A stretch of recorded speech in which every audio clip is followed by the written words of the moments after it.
श्रीमद् भगवत गीता यथारूप अध्याय 1 कुरुक्षेत्र के युद्ध स्थल में सैन्य निरीक्षण और श्लोक संख्या 4। अत्र श्रूरा महेश्वासा भीमार्जुना समायुधि युयुधानो विराटश्च द्रुपदश्च महारथः। अनुवाद। इस सेना में भीम तथा अर्जुन के समान युद्ध करने वाले अनेक वीर धनुर्धर हैं, जैसे महारथी युयुधान, विराट तथा द्रुपद। इस श्लोक में दुर्योधन अपने गुरु द्रोणाचार्य को पांडवों के सेना नायकों के बारे में बता रहे हैं। दुर्योधन द्रोणाचार्य को बता रहे हैं कि भीम और अर्जुन तो इस सेना में हैं ही हैं, उन्हीं की तरह वीर धनुर्धर, उन्हीं की तरह वीर कुशल योद्धा जैसे युयुधान, विराट और द्रुपद भी इस सेना में शामिल हैं। हमने पिछले श्लोक यानी श्लोक संख्या 3 में देखा कि किस प्रकार दुर्योधन अपने गुरु द्रोणाचार्य के दोषों को इंगित कर रहे हैं और वे उन्हें एक प्रकार से धमका रहे हैं या अवेयर कर रहे हैं, सूचित कर रहे हैं कि आप किसी भी प्रकार की सिंपैथी, उदारता पांडवों या पांडवों के जो सेनापति हैं, जो सेना नायक हैं, जो और भी योद्धा हैं, उनको नहीं दिखाएंगे, प्रदर्शित नहीं करेंगे। इस सिनेरियो में हमने देखा कि द्रोणाचार्य दुर्योधन की बातें केवल सुन रहे हैं, उस पे कोई अपना मत या कोई विचार विमर्श नहीं कर रहे हैं। वो इसलिए नहीं कर रहे हैं, इसका कारण क्या है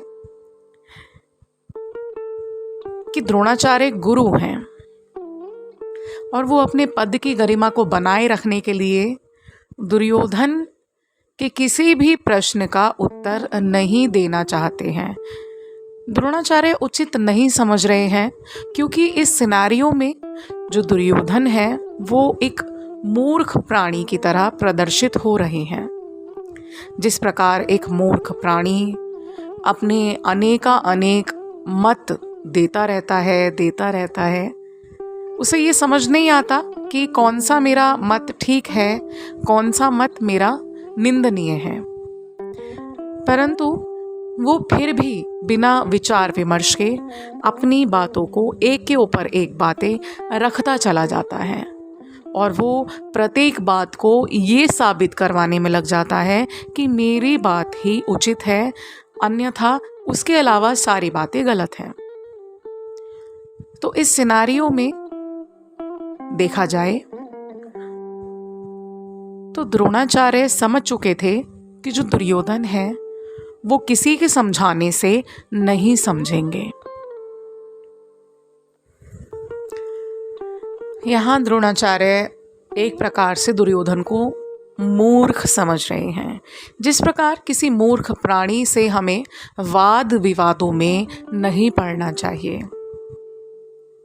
ऐसी कहावत है कि यदि मूर्ख व्यक्ति कहता है कि हाथी बहुत तेजी से दौड़ सकता है, तो हमें मूर्ख व्यक्ति की हाँ में हाँ मिलाना ही ठीक समझना चाहिए कि हाँ, हाथी तेजी से ही दौड़ सकता है। और ऐसा कहा जाता है कि मूर्खों के प्रश्नों का उत्तर मौन है। मूर्खों के सामने हमें सदैव मौन रहना चाहिए। ठीक इसी प्रकार द्रोणाचार्य भी दुर्योधन के सामने, दुर्योधन के समक्ष मौन है। आगे तात्पर्य में श्रीला प्रभुपाद बताते हैं कि यद्यपि युद्ध काल में द्रोणाचार्य की महान शक्ति के समक्ष धृष्टद्युम्न महत्वपूर्ण बाधक नहीं था। द्रोणाचार्य बहुत शक्तिशाली हैं, बहुत महान शक्तिशाली हैं, योद्धा हैं, गुरु हैं। उनके सामने धृष्टद्युम्न महत्वपूर्ण बाधक नहीं था, किंतु ऐसे फिर भी अनेक योद्धा थे जिनसे भय था। दुर्योधन इन्हें विजय पथ में अत्यंत बाधक बताता है, क्योंकि इनमें से प्रत्येक योद्धा भीम तथा अर्जुन के समान दुर्जय था। अर्जुन को, चूंकि हम सभी जानते हैं, धनुर्धारियों में सर्वश्रेष्ठ आते हैं, अर्जुन का नाम सर्वश्रेष्ठ उच्च कोटि के धनुर्धारी हैं, तो उसी प्रकार और भी जो योद्धा थे वो उनके प्रकार दुर्जय थे। आगे प्रभुपाद लिखते हैं कि उसे भीम तथा अर्जुन के बल का ज्ञान था। यहाँ पे उसे से संबोधित करते हैं प्रभुपाद दुर्योधन को। दुर्योधन को भीम तथा अर्जुन के बल का ज्ञान था, इसलिए वह अन्यों की तुलना इन दोनों से करता है। इस श्लोक से एक बात पता और चलती है कि दुर्योधन भयभीत था। अब इस श्लोक से हमें क्या सीखना है और क्या नहीं सीखना है, तो चलिए दृष्टि डालते हैं पहले कि क्या सीखना है। बौद्धिक कौशलता पर ध्यान देना चाहिए। पहला पॉइंट है सीखने लायक कि बौद्धिक कौशलताओं पर हमें ध्यान देना चाहिए। कभी कभी हम सोचते हैं कि जीवन की बुरी परिस्थितियों को या किसी भी प्रकार की समस्याओं को हम बल से जीत सकते हैं। बल चाहे शारीरिक हो या बल हो धन का। कोई अधिक धनवान व्यक्ति अगर ये सोचे कि मैं बहुत धनवान हूँ, मैं बहुत बलशाली हूँ, धन से मैं सब कुछ खरीद सकता हूँ या किसी भी परिस्थिति को, किसी भी खराब परिस्थिति को मैं ठीक कर सकता हूँ, तो ऐसा नहीं है। हमें जीवन की किसी भी समस्या में अपनी बुद्धि का प्रयोग करना चाहिए। एक बार को बल काम आए ना आए, परंतु बुद्धि अवश्य ही काम आती है। तो बौद्धिक कौशलताएं बहुत ही महत्वपूर्ण एवं आवश्यक हैं।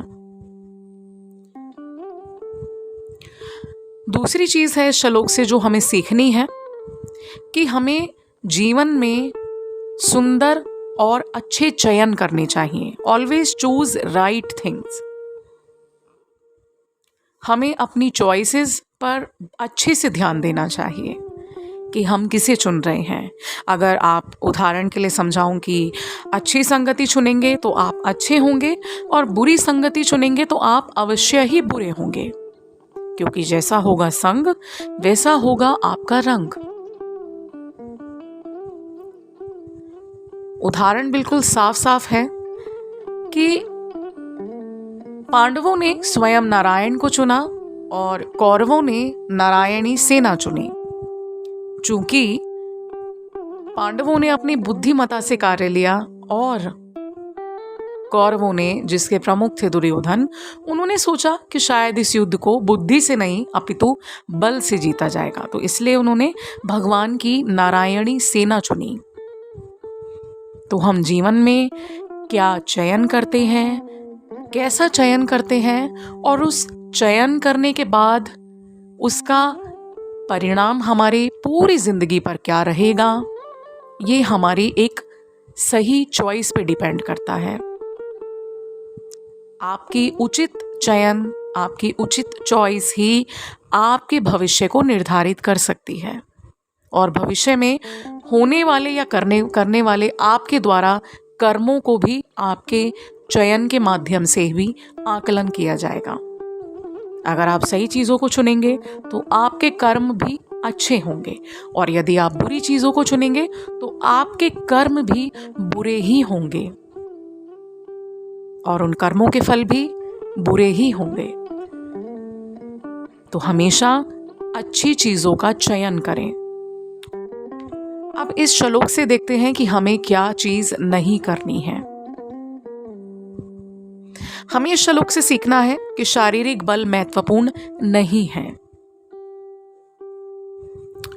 किन्हीं किन्हीं परिस्थितियों में हमें अपने शारीरिक बल से नहीं अपितु विनम्रता से, विनम्र भाव, विनम्र स्वभाव से उस कार्य को करना पड़ता है। कुछ चीज़ें बहुत जोश में या किसी के ऊपर दबाव डाल के या हेकड़ी में नहीं करनी चाहिए। जो चीज़ें विनम्रता से सॉर्ट आउट हो सकती हैं, प्रयास करना चाहिए कि उन चीज़ों को शारीरिक बल से नहीं अपितु विनम्रता के भाव से निपटा देना चाहिए।